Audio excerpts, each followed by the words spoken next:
Alrighty, so I'm just going to explain Memo 4 because a lot of you have asked questions about it. So I want to make sure that you all are aware of how to complete Memo 4.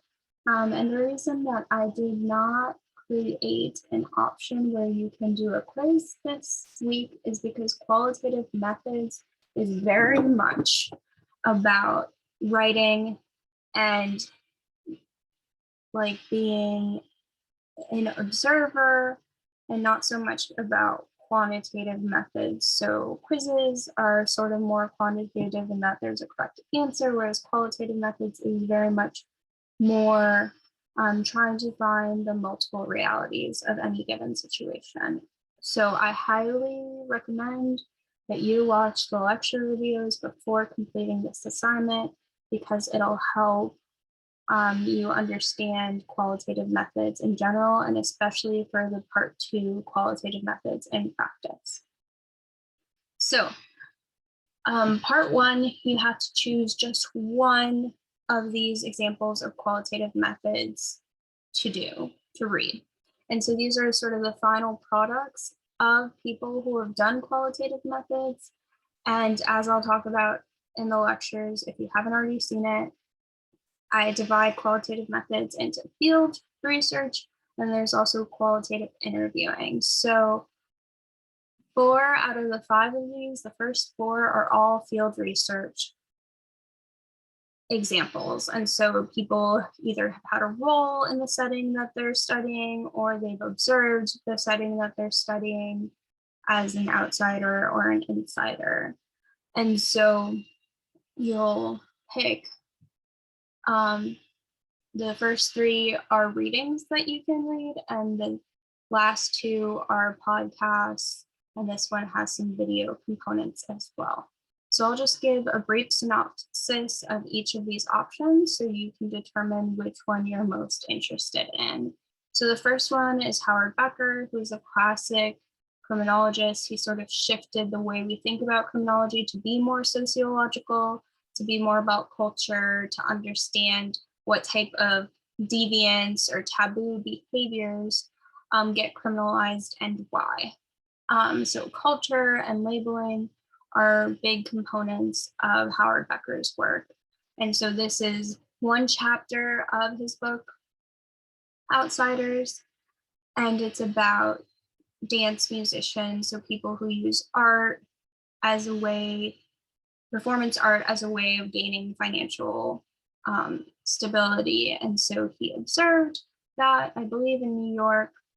And so that's a chapter on that if you're interested. And so it's from, the setting is in the 60s, so keep that in mind if you want more of a historical understanding of this. And then the second one is an article about a person who actually worked, or by a person who actually worked in the bail bondsman, as a bail bondsman, and sort of the gendered logic that he found in that setting. And so he talks about bail bondsmen's strategies for who they identify as family members or friends of people who are incarcerated to pay bail. And so in this sense, the person is an insider because they have this specific role and therefore are sort of getting the inner workings of bail as an institution. The third one is Forrest Stewart, who literally hung out with rappers who do drill music in Chicago. And this is sort of like the glimpse of his analysis on how the internet influences rap conflicts. And he actually wrote a book that was recently published this past year about his research and observations in this space, which is called Ballot of the Bullet. So if you like this article, if you choose this article and you find you want to read more about it, you can read more in that book. So those 3 that I just talked about are all articles, so you'll be reading, you want to take notes on them. And then the last 2 are one's a YouTube/podcast, which is The Discipline and Punish. And this is actually a study done by a graduate student at Rutgers, Whitney Chula, and she uses visual criminology, which is a type of qualitative methods where the people that she's researching actually are taking pictures of images that represent their struggles with drug use. So it's sort of a nice way to get people to disclose information in a way that's more creative than just having interviews with them. And then the last one, while all the other ones were like field research, this last one is qualitative interviewing. And I chose this one because it sort of represents some of the difficulties we have as people who are interested in criminal justice and doing qualitative interviewing in prison settings, because you have to deal with administration and whatnot. So this researcher talks about that and his particular research topic. So you would pick one of the examples of qualitative methods, write notes as you listen, as you read, and I would do that and then maybe take a break for half a day or a day and then move on to part 2, which is really helping you understand either 1, positionality in the first 2 options, or 2, the skills you need for qualitative interviewing. And so you only pick one of these options. Just like you only pick one of these options, you take notes and you'll be writing about one of these options in the memo, which I'll get to in a second. But just so you have more of a sense of what the options are so you can properly choose. Again, I have Forrest Stewart, who also prior to doing research in Chicago, did research in California on Skid Row, which is a predominantly houseless population, very impoverished. And so he hung out like literally just on the streets and trying to build interpersonal relationships with people in the neighborhood. And so he looked at policing and nonprofits and how they influence people in that community.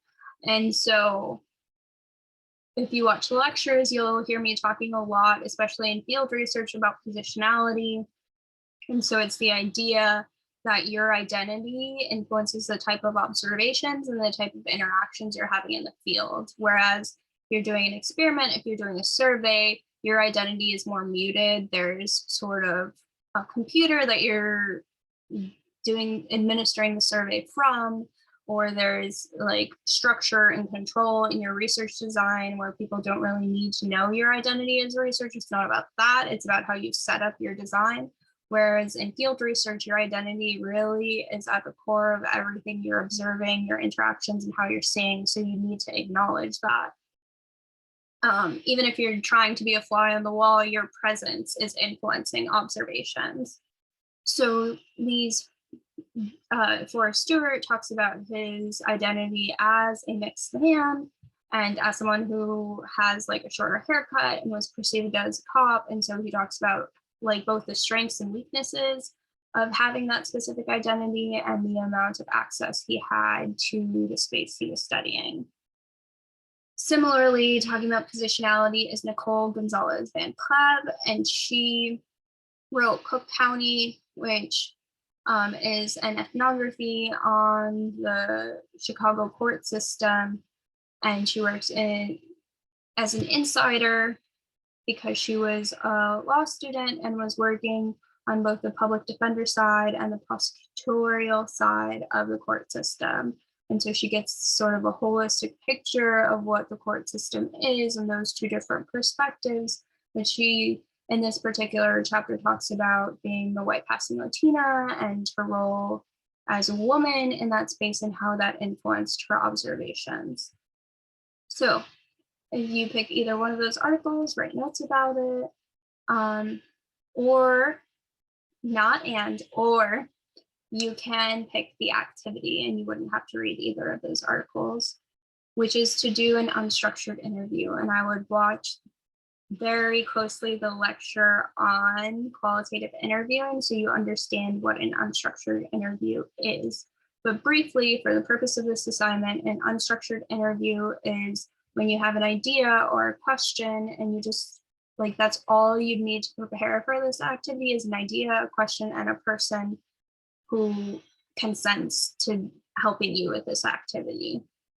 And so the whole point of this is to come in with that and really practice probing. And the idea of probing is getting someone to continue to talk about that idea or topic or question for the allotted time, which is 20 minutes. And so oftentimes when we're having conversations with people, it's very reciprocal. We're going back and forth. But when you're doing unstructured interviews, you're wanting to actively listen so you can make sure you understand what the person's saying. So you might ask follow-up questions like, can you explain that? Or you're going to be doing some active head nodding and affirming and making sure that the conversation flows. So it's really a skill to keep a conversation going and to make the person who you're talking to feel like they're talking and you're not talking or dominating the space. So that is that activity. So after you do part 2, maybe take half a day or a day to collect yourself, and then you'll be writing your actual memo. So there's a little bit of research work before you write the memo. So if you, regardless of which of the first ones you pick, you'll be answering these questions in regards to part 1. And then depending on which of the options you pick for part 2, if you pick reading either of these 2 articles, not both, either, then you would answer these questions. If you pick the activity, then you would answer the questions for the activity. And so this all needs to be in a format that's narrative, that's 2 to 3 pages. You're not going to be directly answering the questions like you have the question and the answer right below it. Instead, it's going to be in paragraph form, like you're writing a memo. And these questions are more to guide you in regards to the content that you should be talking about. So if you have any questions, feel free to email me. This is sort of a harder aspect, a harder memo than you've had prior. And I recognize that, so really do take your time and have a little space in between part 1, part 2, and then finally writing the memo.